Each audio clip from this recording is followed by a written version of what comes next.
Hey guys, welcome back to our lecture. Today I'll be continuing on where we left off last week. But before that, I'll give a quick recap of last week's lecture. So last week we talked about why are cells so important because all organisms are made of cells, and cells are the simplest collection of matter that can live. And we know that all cells can be categorized into two types, the eukaryotic cells and the prokaryotic cells.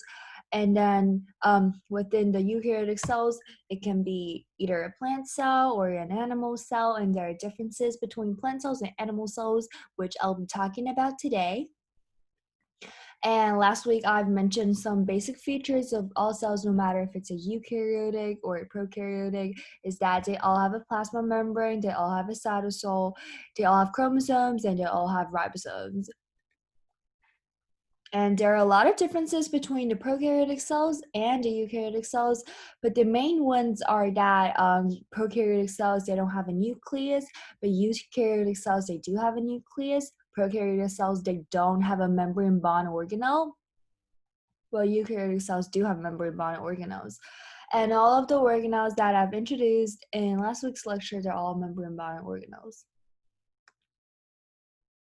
And here is a picture of a plant cell, and here's a picture of a animal cell. And we can see that these are all the organelles that plant cells and animal cells have in common. And I've went over all of them last week, which are the first one's the nucleus. It contains most of the cell's genes, and so that DNA is stored in there, which means that whatever that we get from our parents, whatever that our parents passed down to us is from the DNA. And then I started to talk about ribosome, which I'll talk about more today.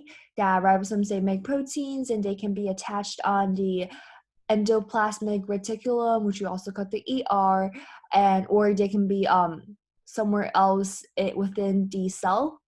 So these are ribosomes, and the ones attached on the ER are also ribosomes. And we know that if an ER has ribosomes on it, it makes it a rough ER, and if it doesn't have ribosomes on it, it makes it a smooth ER.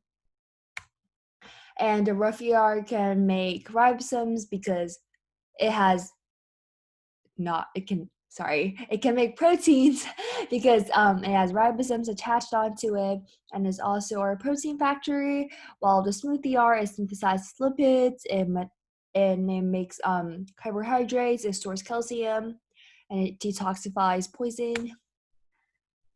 And then here's our Golgi apparatus. It is our shipping and receiving center. You can think of it as like USPS, UPS, FedEx, whatever, one of those shipping companies. It packs those little things that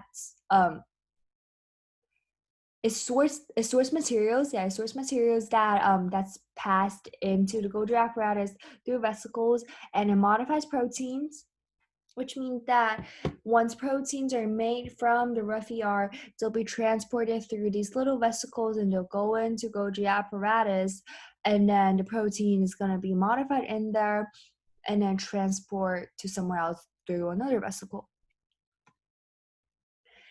And then we have the lysosomes. It is our digestive compartment. It breaks down macromolecules, and it is also used for digestion and waste removal. And now I'm going to start talking about this week's main part, which are the organelles that only plant cells have and the organelles that only animal cells have. And the first one I want to introduce is a plant cell only organelle. It is called the vacuole. And it is a membrane bonded organelle that's for storage, digestion, and waste disposal.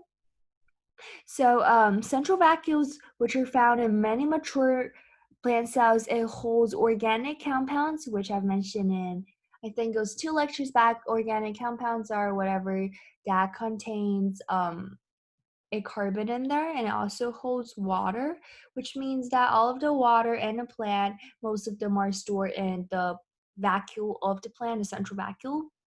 And a plant cell or a fungal cell may have one or more than one vacuole. And the second organelle that I want to introduce is called a chloroplast, and it is where photosynthesis takes place. It's okay that you've never heard of the word photosynthesis. In simple terms, it's when plants take in carbon dioxide and water and they produce glucose and oxygen. I'll be talking about more of this photosynthesis and cellular respiration in our next lecture, so you guys can know more about it in our next lecture. Now, moving on to organelles that only animal cells have, there's only one, and it's the mitochondria. And this is where cellular respiration takes place. Cellular respiration is basically the opposite of photosynthesis. They have the same chemical formula, but in a reverse term, which means that in cellular respiration, animals they take in glucose and they take in oxygen and carbon dioxide and water is then produced by the animals. So then the plant cells can take in the carbon dioxide and the water and convert them back into glucose. It is like a cycle, and I'll be talking more about it in our next lecture. The mitochondrion is the powerhouse of the cell. It takes in nutrients, it breaks them down, and it creates energy-rich molecules for the cell. And this is pretty much all I want to talk about for our tour of the cell. This week, the material is not super heavy because I only introduced 3 of the organelles. And I want to also introduce an enrichment topic, which is how's protein released from the cell. So as we know that proteins are made by by ribosomes attached on the roughy art or by ribosomes that are located in other places of a cell. And once the protein is made, oops, sorry, what did I just say? Oh, yeah, okay, just to recap, sorry. Just to make it clear, ribosomes are attached to ER or they're somewhere else in the cell and they make proteins, right? And after this protein is made, they'll be transported through this little vesicle into the Golgi apparatus, which we know that it is the shipping center. It modifies the protein in here and it makes sure everything is fine. And then it puts it back into this little box, the shipping box, which we call the transfer vesicle. And then this vesicle will be going nearby the cell membrane. This is the outer membrane of the cell. And then the protein is secreted out of the cell. We call this process when a vesicle brings something out of the cell, we call it exocytosis. And this is all I want to introduce for this week's lecture. Please let me know if you have any questions or concerns. And next week I feel like next week's lecture will be a little bit more heavy. It will be on photosynthesis and cellular respiration. And hope you guys will like it. Thank you.